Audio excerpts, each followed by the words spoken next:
나는 어린 시절부터 귀신을 볼 수 있었어. 신명을 타고난 외가 쪽의 영향 때문이지.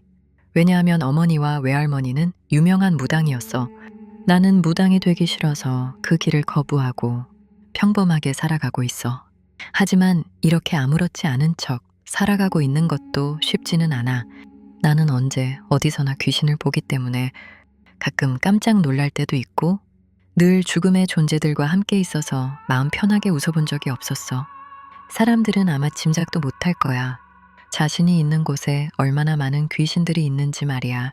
나는 거의 매일 귀신을 보고 살지만 그 중에서도 가장 무섭고 두려운 건 엘리베이터에서 귀신과 단 둘이 있을 때야. 귀신은 원래 모서리에 있는데 엘리베이터 안 모서리에서 고개를 푹 숙인 채 서 있는 귀신은 정말 숨이 막힐 만큼 괴이하고 무서웠어. 그래서 난 늘 가방에 소금 파우치와 팥을 넣어 만든 파우치를 넣어 다니곤 해. 오늘은 나처럼 귀신 보는 고속버스 기사 아저씨와 내가 함께 겪은 이야기를 해줄게. 나는 지방에 사는 친구를 만나러 정말 오랜만에 고속버스를 타게 되었어. 비가 온다는 일기예보가 있었지만 그래도 나름 분위기가 있었어. 출발할 때 고속버스의 승객은 단 4명 뿐이었어. 나는 승객 수가 너무 적어서 신기하게 느껴졌어. 앞자리에는 여자 승객이 1명 있었고 뒤쪽에는 젊은 남자 2명이 있었어. 아무도 말하는 이가 없어서 조용하게 버스는 달렸어. 얼마를 달렸을까? 나는 어느샌가 잠이 들었어. 나는 버스 안이 너무 조용하게 느껴져서 깜짝 놀라서 눈을 떴는데 출발할 때는 4명 뿐이었던 승객들이 빈틈없이 꽉 차 있었어. 아니, 이게 무슨 일이야? 사람이 왜 이리 많은 거야? 내가 꿈을 꾸고 있나? 하지만 꿈이 아니었어. 승객들은 하나같이 창백하고 무표정하게 보였어. 그리고 고속버스 안에서는 짙은 향 냄새가 진동을 해서 정신이 아득해질 정도였지. 나는 느낌이 좋지 않았어. 이럴 때는 어떻게 해야 하는 걸까? 나는 눈을 감고 생각했어. 갑자기 어디선가 귀신들이 나타나서 고속버스에 앉아 있다는 건 좋지 못한 일이 생길 징조라는 생각이 들었어. 나는 고속버스 운전석 쪽으로 천천히 걸어갔어. 그러자 기사 아저씨가 나를 보며 말하는 거야.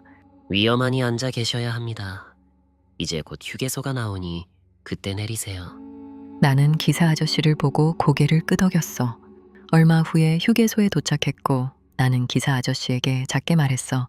저 기사님, 아까 버스에 탈 때는 승객이 저를 포함해서 4명 뿐이었는데 갑자기 승객이 왜 이리 많아졌죠?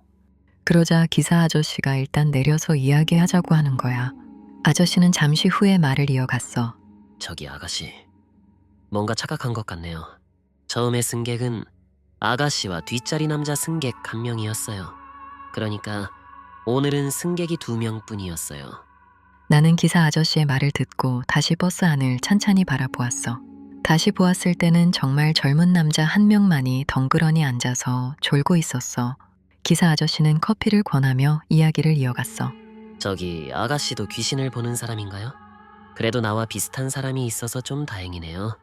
나도 귀신을 보곤 합니다. 처음에 아가씨가 봤던 여자 승객은 늘 버스에 타고 있는 처녀 귀신이랍니다. 아무 말도 하지 않고 쳐다만 보는데 이제는 뭐 익숙하답니다. 그리고 젊은 남자 1명도 늘 버스를 타고 있는데 목이 부러져서 덜렁덜렁거리는 게 불쌍하죠. 나는 기사 아저씨의 말을 듣고는 나처럼 무당의 핏줄이 아니어도 귀신을 볼 수 있는 사람이 있단 걸 알게 되었어. 그리고 다행히 별다른 일 없이 나는 친구의 집에 도착하게 되었어. 나는 오랜만에 친구와 수다도 떨고 즐거운 시간을 보내려 했지만 친구의 아파트 현관문이 열리는 순간 심상치 않은 기운을 느꼈어. 친구는 초췌한 얼굴로 나를 맞이했는데 요즘 잠을 자지 못해서 얼굴이 엉망이라며 웃는 거야.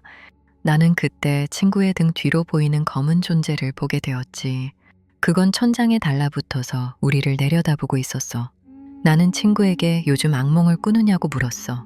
응, 맞아. 시커먼 머리카락으로 얼굴을 가린 여자가 천장에서 기어 내려오는 꿈을 꿔서 잠을 잘 수가 없어. 어쩌면 좋아? 그리고는 처음 이 집에 이사 왔을 때 이상한 쪽지를 봤다고 했어. 창문은 반드시 커튼으로 가리고 창문을 열지 말 것. 나는 혹시 집주인을 만날 수 있냐고 물었어. 친구는 집주인이 바로 위층에 산다면서 가능하다고 했어. 나는 집주인 할머니에게 이것저것 편안한 대화를 하다가 친구의 이야기를 슬쩍 흘리며 할머니의 얼굴을 살폈어. 그리고는 나는 솔직히 귀신을 볼 수 있고 지금 친구의 집 천장에 붙어 있는 귀신을 봤다는 이야기를 했어. 그리고 그 귀신의 오른쪽 눈이 감겨져 있었는데 혹시 지금 벽에 걸려 있는 사진 속의 따님이 아니냐고 물었어. 할머니는 기가 막힌 듯한 표정을 짓는 거야. 맞다네. 내 딸이 맞아. 오른쪽 눈이 보이지 않았지만 착한 아이였어. 하지만 우연히 알게 된 남자에게 버림받고는 죽고 말았어. 바보같이 아직도 저를 버린 놈을 기다리느라. 그 집에 있나 보이. 친구에게 미안하다고 전해주게. 나는 친구에게 그 집에서 당장 나가자고 했어.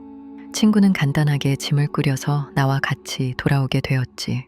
사람들은 정말 모를 거야. 우리도 언젠가는 죽음의 강 삼도천을 건너야 하는 존재, 귀신이 된다는 것을 말이야.